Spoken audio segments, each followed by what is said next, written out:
A U.S. drone firing missiles into a village in northern Pakistan killed at least 19 people over the weekend. The targets were militants, said the U.S. military. The victims included 6 dead children, said a local tribal leader.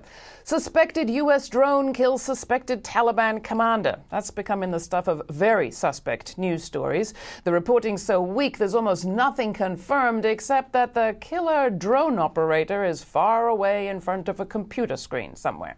Suspected killing of suspected killers by suspected people covered by unsuspicious media.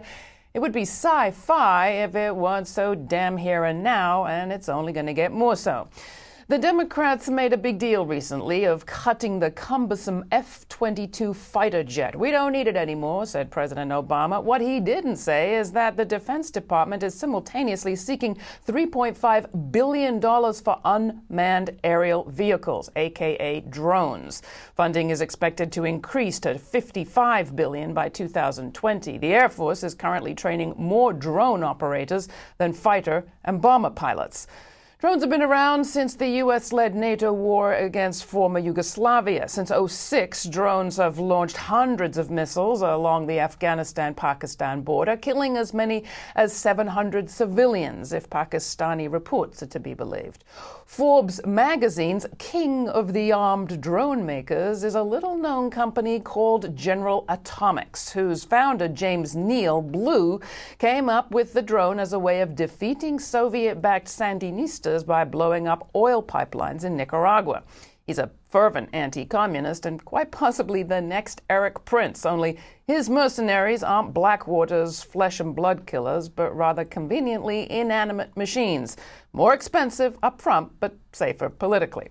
General Atomics is small by defense industry standards, but it has a lot of big, powerful friends in Washington. Between 2000 and 2005, GA was the top corporate sponsor of privately funded congressional travel. So perhaps it's no surprise there's little resistance to more drones in the U.S. arsenal. They're not cheap, between $10 million and $12 million apiece per GA Reaper.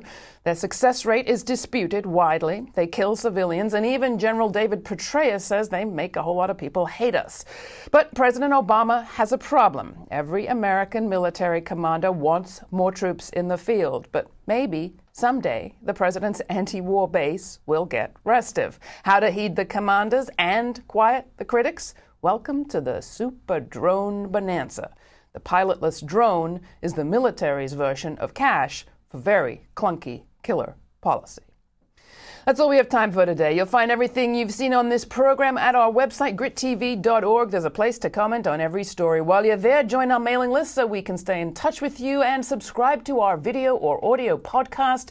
We also have a radio version you can bring to a radio station near you. We have a Twitter feed, of course. You can follow GRITtv or me on Twitter. And please don't forget, all this reporting isn't free. Become a supporter. We are broadcasting commercial-free across the United States on Free Speech TV, Dish Network Channel 9415, but we rely on your support. You can ask for us on your cable or your public television station and turn your friends onto our program. Thanks for watching.